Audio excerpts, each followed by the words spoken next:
धन्यवाद उत्कर्षज्यू, मञ्चमा आसीन सभापतिज्यू, अध्यक्षज्यू र प्रमुख अतिथिज्यू लगायत मेरा प्यारा प्यारा साथीहरू सबैलाई मेरो नमस्कार। म विनोद पुरी, पेसाले हाल ट्राभल व्यवसायी।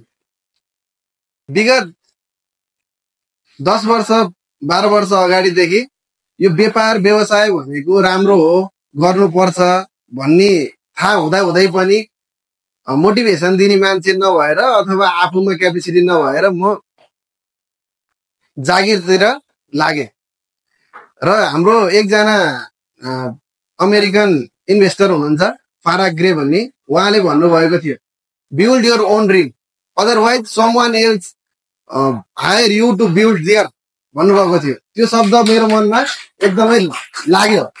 त्यो भनेको यदि आफ्नो लागि आफै गर्नुहोस्, यदि गर्न सक्नु भएन भने कसैले तपाईलाई प्रयोग गरेर उसको लागि उसको सपना पूरा गर्न चाहिँ तपाईलाई लगाउँछ। त्यसैले त्यो शब्दले चाहिँ मेरो मनमा छोयो र छोएर मैले आफू त केही गरौँ र लगायत आफूले 2-4 जना 10-20 जनालाई रोजगार सृजना गरौँ र देशको लागि केही फरेन करेन्सीहरू रिजर्भको लागि मेरो तर्फबाट के योगदान हुन सक्छ भन्ने उद्देश्यले मैले अहिले ट्राभल एजेन्सी सुरु गरेँ।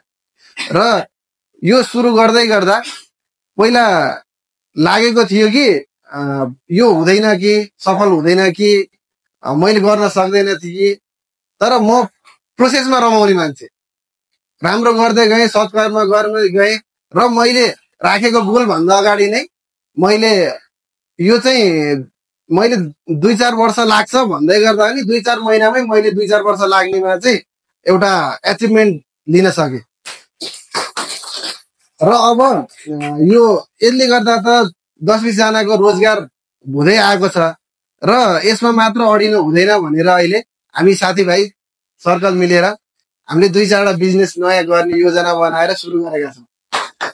त्यसमा एउटा हाम्रो क्लिनिक जो चाहिँ हाम्रो गरिबी जनताको लागि हुने गरी एउटा क्लिनिक, अहिले सबैको गाडीहरू छ, पार्किङ गर्ने ठाउँ छैन, पार्किङ लगायत वासिङ सेन्टर त्यो र सहकारी यस्तै गर्नलाई हामीले लागेका छौँ।